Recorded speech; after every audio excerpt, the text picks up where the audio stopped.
जय हिंद साथियों, welcome to self study classes YouTube channel में आप सभी का स्वागत है। दोस्तों, एमपी टेट पर्यावरण से संबंधित आज हम यहाँ पर जो टॉपिक है हमारा वो है आवास। आवास के बारे में हम पढ़ेंगे। इससे पहले हमने क्या पढ़ा? हमारा परिवार हमारे मित्र। ठीक है, अब हम आवास के बारे में पढ़ेंगे और जो भी सिलेबस के अंतर्गत जैसे भी आपका सिलेबस होगा उसके अकॉर्डिंग सारा का सारा सिलेबस आपका करवाया जा रहा है। ठीक है, तो सभी से निवेदन करूंगा कि आप हमारे चैनल को सब्सक्राइब कर लें, इससे पहले का वीडियो जरूर देखें। ठीक है, निरंतर आपके वीडियो अपलोड हो रहे हैं तो जरूर देखें। और आवास के बारे में आज हम पढ़ेंगे जो कि आपका टॉपिक से संबंधित है। तो सभी लोग वीडियो को लाइक करना है, शेयर करना है। ठीक है, और हमारे टेलीग्राम ग्रुप से जुड़ने के लिए आपको टेलीग्राम ऐप डाउनलोड करना है और उसमें सर्च करना है IAS स्टडी ट्रिक। ठीक है, और ज्वाइन हो जाना है। स्टार्ट करते हैं आज का ये वीडियो। तो दोस्तों, हम आवास के बारे में पढ़ेंगे। आवास की बात होती है कि जिस जगह पर जीव रहते हैं उसे क्या कहते हैं, उस जगह को क्या कहा जाता है? आश्रम कहा जाता है या फिर आवास कहा जाता है। ठीक है, अलग अलग जीवों का आश्रय अलग अलग होता है। कुछ जीव अपना आश्रय नहीं बनाते, जैसे बंदर, है ना। तो यहाँ पर सिर्फ एक ही चीज है कि जहाँ पर जीव रहते हैं, है ना, वो क्या है?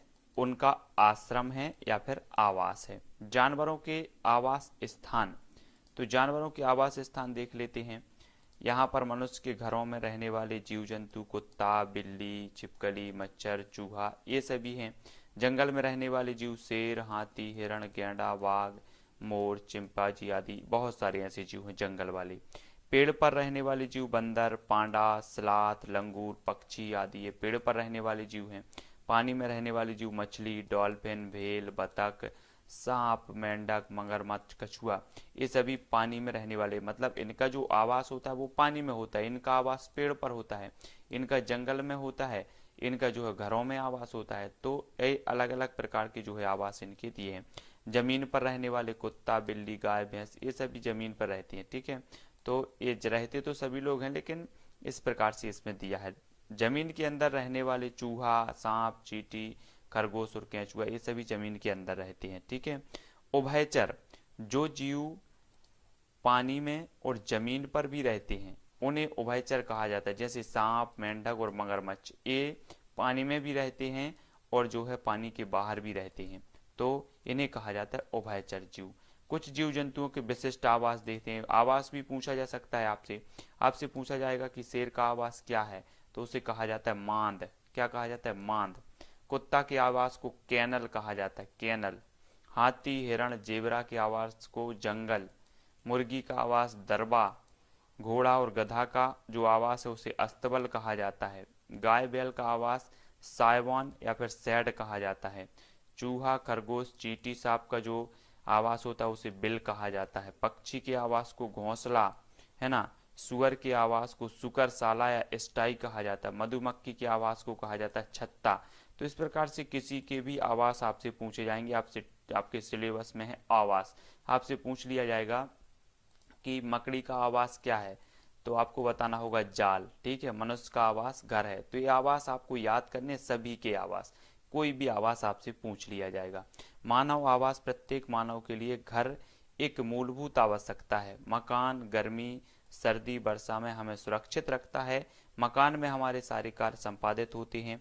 कच्चे घर, पक्के घर, झोपड़ियां आदि विभिन्न प्रकार के जो मानवीय आवास हैं, आवास की आवश्यकता निम्न कारणों से है। ठीक है, यहाँ पर हम देख लेते हैं कि ये आवास हैं विभिन्न प्रकार के। ठीक है, ये पेड़ पर जो आवास करने वाले हैं वो अलग हैं, घर में हैं, मकान में हैं, अलग अलग के जो आवास हैं वो सारे के सारे आवास यहाँ पर दिए हैं। और ये आवास जो है हमारा टॉपिक है जिसके बारे में हम पढ़ रहे हैं।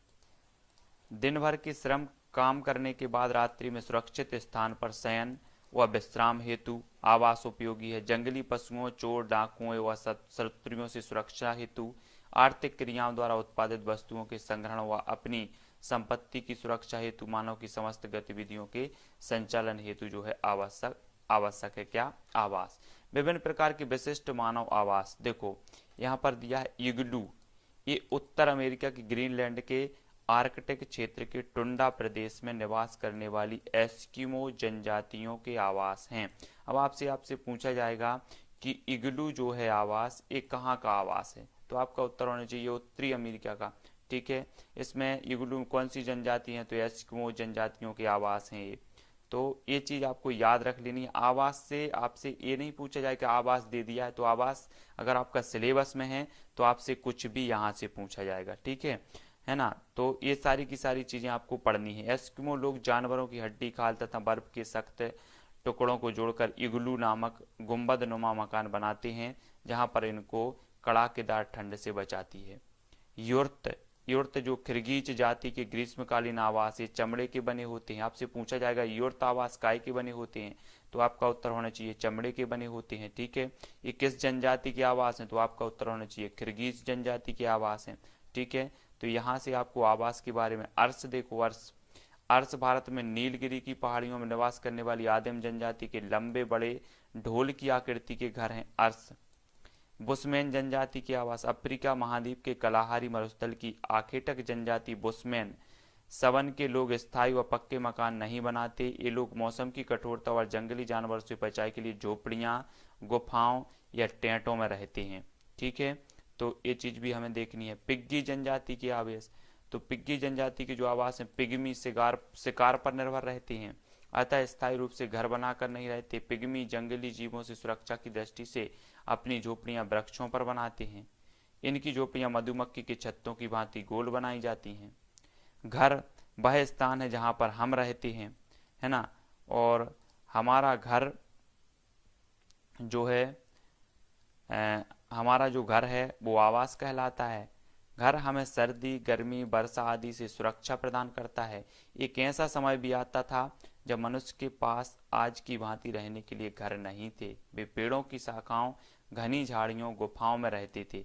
समय के साथ मनुष्य के रहन सहन और खान पान के तरीकों में बदलाव आया और उसने आवास बनाना चालू किया। ठीक है, पहले लोग मिट्टी से बने कच्चे घरों में रहते थे। इस तरह के घर की दीवारें मिट्टी से बनाई जाती थी। घर की छत बनाने के लिए लकड़ी के फट्टे जोड़कर बनाए गए ढांचे के चारों दीवारों पर टिका दिया जाता था। बाद में उसे मिट्टी से लेप कर दिया जाता था। कहीं कहीं पर घर की छत बनाने में खप्पर, नरिया, बांस, घास फूस आदि का उपयोग किया जाता था। इस प्रकार बने घर की फर्श पर मिट्टी में गोबर मिलाकर उसकी लिपाई की जाती थी। कुछ लोग घर बनाने में केवल घास फूस तथा बांस बल्ली आदि का उपयोग करते थे। ऐसे घर को झोपड़ी कहा जाता था। ठीक है, तो यहाँ पर आवास से संबंधित हमने महत्वपूर्ण पढ़ी कि विभिन्न जातियों के जो आवास हैं, इग्लू, अर्स, युर्त, बुशमैन जनजाति, पिग्गी जनजाति, इन सभी के आवास को क्या कहते हैं वो चीज आपको देखना है। कौन सी जनजाति यहाँ पर निवास करती है वो चीज हमें यहाँ पर पढ़ती है। ठीक है, अब हम देखेंगे विभिन्न क्षेत्रों के विभिन्न घर। मिट्टी के घर देख लेते। मिट्टी के घर प्राय गांव में पाए जाते हैं।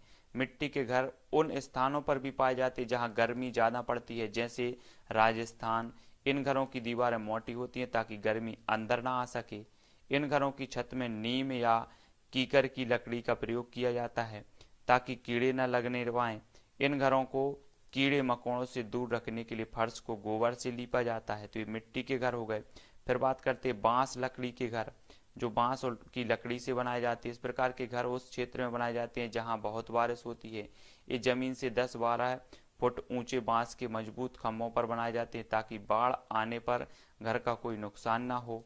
भारत के असम जैसे राज्य जहां बारिश बहुत होती है वहां इस प्रकार के घर पाए जाते हैं। ठीक है, आपसे पूछा जाएगा कि बांस और लकड़ी के घर किस राज्य में बनाए जाते हैं, तो आपको पता होना चाहिए कि असम के साइड बनाए जाते हैं ताकि बारिश आदि से सुरक्षा हो। अब बात करेंगे पत्थर या लकड़ी के घर। तो पत्थर या इस प्रकार के जो घर हैं वो पहाड़ी इलाके में बनाए जाते हैं। इन क्षेत्रों में अधिक वर्षा होती है तथा बहुत बर्फ भी पड़ती है। इन घरों की छत ढलवा होती है ताकि बारिश का पानी या बर्फ नीचे गिर जाए। कहीं कहीं छत समतल भी होती है। पत्थरों के घर पर चूने की पुताई होती है। ये घर 2 मंजिले की होती है। लद्दाख के लोग निचले मंजिल पर जानवरों तथा जरूरत सामान रखते हैं तथा पहली मंजिल पर खुद रहते हैं। इस प्रकार के घर जम्मू कश्मीर, लद्दाख, हिमाचल प्रदेश में पाए जाते हैं। पत्थर तथा लकड़ी के घर। आपसे पूछा जा सकता है कि पत्थर तथा लकड़ी के घर किस क्षेत्र में पाए जाते हैं, तो आपका उत्तर होना चाहिए जम्मू कश्मीर या फिर लद्दाख में। ठीक है, बर्फ का घर इग्लू, यह बर्फीले क्षेत्रों में पाया जाता है। यह बर्फ के टुकड़ों को तोड़कर बनाए जाते हैं। यह एस्किमो शिकारियों का स्थायी निवास होता है। यह गुंबद के आकार का होता है। इसका प्रवेश द्वार बहुत छोटा होता है ताकि बर्फीली हवा। अब बात कर लेते हाउस बोट। यह लकड़ी का घर होता है हाउस बोट, जो हमेशा पानी में तैरता रहता है। इस घर में लकड़ी पर खूबसूरत नक्काशी पाई जाती है। हाउस बोट कश्मीर तथा केरल में पाए जाते हैं। कश्मीर के हाउस बोटों की छतों पर लकड़ी की नक्काशी पाई जाती है, जिसे खत्म बंद कहा जाता है। ये टूरिस्टों पर्यटकों के लिए होते हैं। डोंगे कश्मीर में पाए जाते हैं, है ना। डोंगे जो होते हैं वो कश्मीर में पाए जाने वाले नक्काशी रहित हाउस बोट हैं। इसमें कहाँ वहाँ के स्थानीय लोग रहते हैं। इसमें अलग अलग कमरे होते हैं, तो ये भी आपको देखना है। डोंगे, टेंट, ये लोगों का अस्थायी निवास है। टेंट यह अलग अलग क्षेत्रों में अलग अलग चीज़ों से बनता है। शहर में गरीब लोग प्लास्टिक का टेंट डाल लेते हैं, कहीं कहीं टेंट कपड़ों के बने होते हैं। लद्दाख के चांगपा जनजाति के लोग याक के बालों की पट्टियों से टेंट बनाते हैं, जिसे रेबो कहा जाता है। अब आपसे पूछा जाएगा कि याक के बालों की जो पट्टियों से टेंट बनाए जाते हैं उन्हें क्या कहा जाता है, तो आपको पता होना चाहिए, इसे रेबो कहा जाता है। ये भी अस्थाई आवास कहलाते हैं, ठीक है। तो सभी लोगों को देखना। हवेली या महल, तो हवेली या महल इनका निर्माण राजा महाराजा जमींदार या अमीर लोग करवाते हैं। ये बहुत बड़े होते हैं, इनमें कई सारे कमरे होते हैं। इनकी छतों में, दीवारों पर, दरवाजों पर और खम्भों पर खूबसूरत नक्काशी पाई जाती है। इनमें पत्थरों और लकड़ियों का बहुत सुंदर जो है उपयोग किया जाता है। तो ये हवेली और महल हो गए। और मनाली पत्थर तथा लकड़ी से बने ढालू छत वाले घर।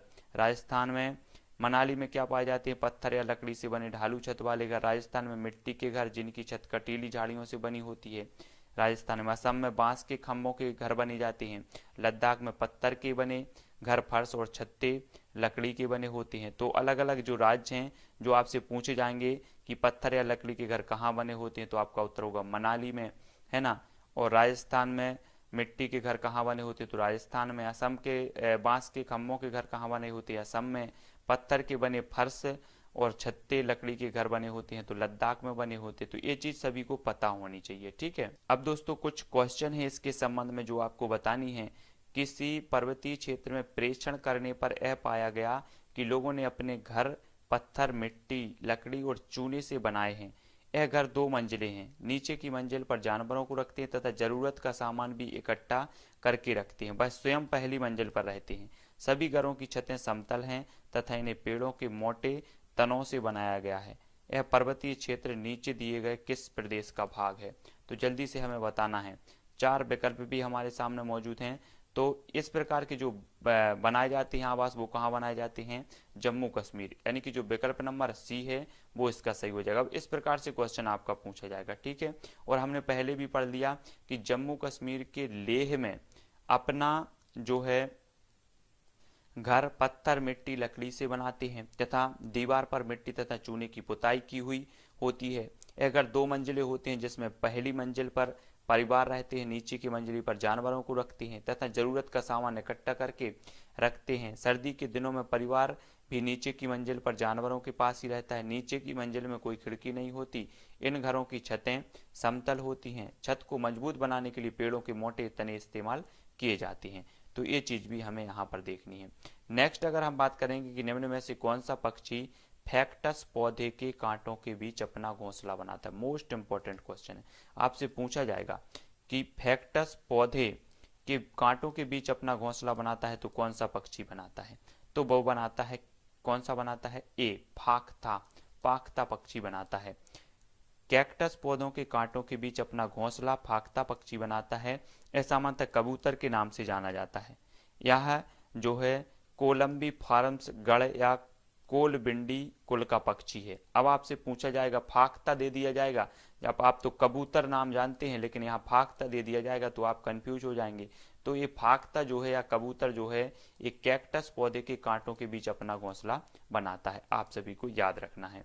अगला हमारा क्वेश्चन है कि निम्न में से कौन सा कीट मधुमक्खियां की भांति कॉलोनी बस्ती में एक साथ नहीं रहता, तो वो है मकड़ी। मकड़ी यानी कि जो विकल्प नंबर डी है वो इसका सही हो जाएगा, ठीक है। मकड़ी मधुमक्खियों की भांति कॉलोनी में एक साथ नहीं रहता है, जबकि ततैया या फिर बर्रा, चींटी तथा दीमक ये सामूहिक रूप से बस्ती में रहते हैं, ठीक है। और जबकि कौन सा है, मकड़ी जो है ये सामूहिक रूप से नहीं रहता। देखो यहाँ पर पूछा गया है कि मधुमक्खियां की भांति कॉलोनी बस्ती में एक साथ नहीं रहता है। देखो ततैया या जिसे बर्रैया कहा जाता है ये रहती है, दीमक रहती है, चींटी रहती है, लेकिन मकड़ी एक साथ नहीं रहती, यानी कि जो विकल्प नंबर डी है वो इसका सही हो जाएगा। अगली बात कर लेते, ग्रामीण क्षेत्र के मकानों के ढांचे वहां की जलवायु मौसम की स्थिति से संबंधित होते हैं। एक गांव के मकानों के लक्षण नीचे दिए गए हैं। मकान मजबूत बांस के खम्भों पर बने होते हैं। अंदर से भी मकान लकड़ी से बने होते हैं। मकान जमीन से लगभग 3 मीटर से 3.5 मीटर ऊंचाई पर बने होते हैं। मकान की छतें ढालू होती हैं। अब यहाँ पर हमें बताना है कि यदि इस गांव में भारी वर्षा होती है तो यह गांव किस राज्य में होना चाहिए, जल्दी से आपको बताना है। तो आपका जो उत्तर होगा, हमने पढ़ा है, पहले हम पढ़ चुके हैं कि असम राज्य में भारी बारिश होती है। यहाँ पर बांस के मकान बनाए जाते हैं, ठीक है, और जो है जो मकान होते हैं वो बाढ़ आदि से बचाने के लिए बनाए जाते हैं। तो ये चीज़ याद रखनी है। वहाँ के गांव में घर बनाने की विशेष प्रक्रिया होती है। यहाँ के घरों की जो विशेषता है वो इस प्रकार हैं। देखो, मकान मजबूत बांस के खम्भों पर बने होते हैं, ठीक है, लकड़ी से निर्मित होते हैं। मकान जमीन से 3-5 मीटर ऊंचाई पर बने होते हैं। मकान की छत ढालू होती है। तो ये होते हैं। अब इस प्रकार से आपसे क्वेश्चन पूछ लिया जाएगा तो आपको याद रखना है। अगला आपका क्वेश्चन है, घरों के नीचे दी गई विशेषताओं पर विचार कीजिए। यहाँ पर फिर दी है कि निचली मंजिल में कोई खिड़की नहीं, पेड़ के तनों की लकड़ी से बनी ढालू छतें, पत्थर के खम्भों पर जमीन से लगभग 10-12 फीट ऊंचाई पर बने घर, पत्थर गारा चूने से बनी मोटी दीवारें और लकड़ी के फर्श। ये विशेषताएं कहाँ के जो है मकानों में पाई जाती है, ये चीज आपको बतानी। अब आपसे पूछा जाएगा कि लेह और लद्दाख के घरों में ऊपर दी गई कौन सी विशिष्टताएं पाई जाती हैं, तो आपका उत्तर होगा सी। सी मतलब जो है ए, डी और ई। ए, डी और ई मतलब है कि देखो लेह और लद्दाख में जो है ए, डी और ई मतलब निचली मंजिल में कोई खिड़की नहीं होती लेह लद्दाख में, पत्थर गारा और चूने से बनी मोटी दीवारें होती हैं, लकड़ी के फर्श होते हैं। तो ये जो विकल्प नंबर सी है वो इसका सही होगा, ठीक है।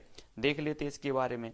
लेह एवं लद्दाख भारत के कश्मीर राज्य में स्थित है। अब तो जो कश्मीर राज्य है इसका विभाजन कर दिया गया, तो 2 केंद्र शासित मतलब जो लद्दाख है वो अलग केंद्र शासित प्रदेश बनाया गया और जम्मू कश्मीर अलग बना दिया गया, ठीक है। तो लद्दाख और जम्मू कश्मीर में स्थित है, सभी को याद रखनी है, ठीक है।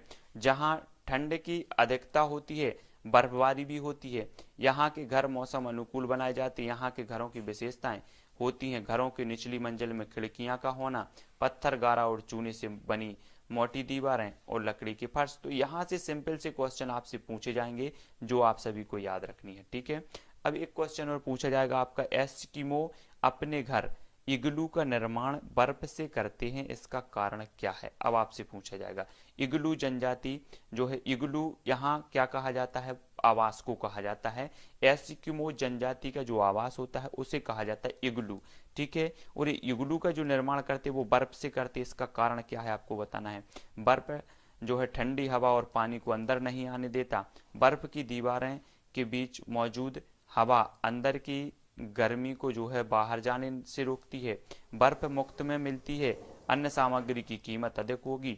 ध्रुवीय क्षेत्रों में केवल बर्फ की उपलब्ध। अब आपको उत्तर बताना है तो जल्दी से कमेंट में लिखो फटाक से। तो इसका जो सही उत्तर होगा दोस्तों वो बी हो जाएगा कि एस्किमो ध्रुवीय प्रदेशों में निवास करने वाली जनजातियां हैं जो बर्फ से बने अपने घरों का निर्माण करते हैं। इनके घरों को इग्लू कहा जाता है। आपसे पूछा भी जाएगा, मोस्ट इंपॉर्टेंट, एस्किमो जनजाति के घरों को क्या कहा जाता है, तो इग्लू कहा जाता है। एस्किमो बर्फ से घरों का निर्माण इसलिए करते हैं कि बर्फ की दीवारों के बीच मौजूद हवा अंदर की गर्मी को बाहर जाने से रोकती है, जिसके कारण घर के अंदर गर्मी का एहसास होता है। तो इसलिए जो है ये बनाते हैं। अगला क्वेश्चन है, नीचे दिया गया पैराग्राफ पढ़िए जिसे गांव के एक छात्र ने अपने घर के विषय में लिखा है। मैं गांव से आया हूं, हमारे गांव से अत्यधिक वर्षा होती है, गांव में अत्यधिक वर्षा होती है, इसलिए हमारे घर धरती से लगभग 10 से 12 फीट जो है या 3 से 3.5 मीटर ऊंचे बने होते हैं। इन्हें मजबूत बांस के खम्भों पर बनाया जाता है। यह घर अंदर से भी लकड़ी के बने होते हैं। यह गांव होना चाहिए, तो कहाँ होना चाहिए, हमने पहले भी पढ़ा है कि ये जो गांव होते हैं जो बांस की लकड़ियों से बनते हैं और जो है धरती से ऊंचे होते हैं, 3 से 5 मीटर तक ऊंची होती है। तो ये असम में होती है जहाँ पर बहुत बाढ़ आती है, ठीक है। और यहाँ पर 200 सेंटीमीटर तक वर्षा भी हो जाती है, जिसके कारण यहाँ पर आर्द्रता हमेशा जो है आर्द्रता भरा रहता है, इसलिए यहाँ घरों बांसों के मजबूत खंभों पर बनाई जाती हैं। तो ये चीज़ आपको याद रख लेनी है। कहाँ पर? असम में। अगली बात करें कि कोई पक्षी पेड़ की ऊंची डाल पर अपना घोंसला बनाता है, यह पक्षी हो सकता है, कौन सा हो सकता है? जल्दी बताओ। पेड़ की ऊंची डाल पर अपना घोंसला बनाता है, तो ये पक्षी हो जाता है कौवा। कौवा जो होता है वो अपना घोंसला ऊंची डाल पर बनाता है, ठीक है। तो इस प्रकार के क्वेश्चन आपके पूछे जाएंगे, सभी लोगों को याद रख लेना है। ग्रामीण क्षेत्रों में गाय के गोबर से झोपड़ी की दीवारों की फर्श को लीपा जाता है, उन्हें कीटों को दूर रखने के लिए, चिकना और साफ बनाने के लिए, खुरदरा बनाकर घर्षण बढ़ाने के लिए, या फर्श को प्राकृतिक रंग देने के लिए। तो आपका उत्तर हो जाएगा कीटों को दूर करने के लिए ये जो है गोबर से लीपा जाता है, ठीक है। इसे लीपना कहते हैं। ग्रामीण क्षेत्र में गाय के गोबर से झोपड़ी की फर्श और दीवारों को इसलिए लीपा जाता है ताकि दीवारों को कीटों से बचाया जा सके, है ना। अब अगला जो हमारा क्वेश्चन है, निम्न में से कौन सी सामग्री घर बनाने में काम नहीं आती? तो कौन सी सामग्री है? वो है दोस्तों सीमेंट, ठीक है। सीमेंट ने डी मतलब स्कूटर। सीमेंट तो आता है, लोहा भी आता है, पत्थर भी आता है, स्कूटर नहीं आती, ठीक है। सीमेंट, लोहा, पत्थर भवन निर्माण सामग्री है, जबकि स्कूटर परिवहन का साधन है, अतः स्कूटर घर बनाने में काम नहीं आती। तो इस प्रकार के कुछ महत्वपूर्ण प्रश्न आपसे पूछे जाएंगे, तो सभी लोग वीडियो को लाइक करें। इससे पहले हमने दोस्तों पढ़ा था, क्या पढ़ा था? हमारा परिवार हमारे मित्र पढ़ा था, उसको भी विस्तृत रूप से पढ़ा, फिर उसके प्रश्न और अभ्यास भी किया। इसी प्रकार हमने आवास को भी पढ़ लिया और इसके अभ्यास जो है कर लिया है। कुछ और महत्वपूर्ण प्रश्न हैं। बंदर, शेर तथा चूहे के घर क्रमशः हैं। अब इस प्रकार से क्वेश्चन आपके निश्चित 100% आएंगे। आपसे पूछा जाएगा कि बंदर, शेर तथा चूहे के घर क्रमशः हैं। अगर आपको पता है कि इनके घर कौन कौन से होते हैं तो आपको बताना होगा, ठीक है। तो देखो, बंदर का जो निवास स्थान है वो कौन सा है? पेड़, ठीक है। तो पेड़ यहाँ पर आ गया, सबसे पहले बंदर है और यहाँ पर पेड़ है, तो आपका पूरा का पूरा उत्तर सही होगा। शेर की जो गुफा होती, घर होता है, उसे गुफा कहते हैं। चूहे के घर को बिल कहते हैं, तो विकल्प नंबर सी इसका सही हो जाएगा। शेर का निवास स्थान गुफा तथा चूहे का निवास स्थान बिल है। सभी लोगों को इस प्रकार से क्वेश्चन पढ़ना है, विस्तृत रूप से पढ़ना है। निम्न में से कौन सा पक्षी स्वयं के नीड़ का निर्माण नहीं करता? मोस्ट इंपोर्टेंट क्वेश्चन है, जल्दी से बताना है कौन सा पक्षी है जो स्वयं के नीड़ का निर्माण नहीं करता? तो वो होती है कोयल। सभी को पता है कि कोयल जो होती है अपने अंडे कौवे के घोंसले में दे जाती है, ठीक है। और कोयल अपने नीड़ का निर्माण, अपने घर का निर्माण नहीं करती। तो कोयल ऐसा पक्षी है जो स्वयं के घोंसले का निर्माण नहीं करती तथा अपने अंडों को कौवे के घोंसले में देती है, जहां कौवा अपना अंडा समझकर अंडे की देखभाल करता रहता है। सभी लोग जानते होंगे, अगर आप गांव देहात में रहते हैं तो सभी लोग गांव देहात में अच्छे से जानते होंगे, ठीक है। अगला जो हमारा क्वेश्चन है दोस्तों वो क्या है? कुत्ता मछली का आवास है। तो कुत्ता और मछली का आवास आपको बताना है। तो कुत्ता और मछली का आवास कौन सा है? तो जल्दी से बताओ उत्तर क्या हो जाएगा। अब यहाँ पर दोस्तों कंफ्यूज नहीं होना, यहाँ पर कुत्ता मछली दी है, एक मछली का नाम है कुत्ता मछली, ठीक है। इसका आवास आपको बताना है, तो ये समुद्र इसका सही हो जाएगा, ठीक है। कंफ्यूज नहीं होना है। कुत्ता मछली समुद्री शार्क परिवार से संबंधित है। यह मछली खारे पानी में पाई जाती है तथा इनका आवास समुद्र होता है, तो आपको याद रख लेना है। और आवास से संबंधित आज की क्लास यहीं तक। और आवास के जितने भी हमारे जिस प्रकार से भी क्वेश्चन बन सकते हैं उनको मैंने आप तक प्रेषित किया। वीडियो कैसा लगा कमेंट में जरूर बताएं। इससे पहले मैंने जो हमारे परिवार हमारे मित्र का टॉपिक है वो आपको क्लियर करवाया था। वीडियो के लास्ट में क्वेश्चन भी आपसे करवाए थे, ठीक है। तो सभी लोग इसी प्रकार से जुड़े रहें, वीडियो को लाइक करें और शेयर अवश्य करना है। और दोस्तों वीडियो कैसा लगा जरूर कमेंट में बताएं। सीटी, ईटी, टेट जो भी आप एग्जाम की तैयारी कर रहे हैं, वर्ग 3 की तैयारी कर रहे हैं, उसके लिए मोस्ट इंपॉर्टेंट है। और आवास आपके पर्यावरण से संबंधित आपका टॉपिक है, आपका सिलेबस के अनुसार है, ठीक है। तो आज की वीडियो के लिए बस इतना ही दोस्तों, जय हिंद।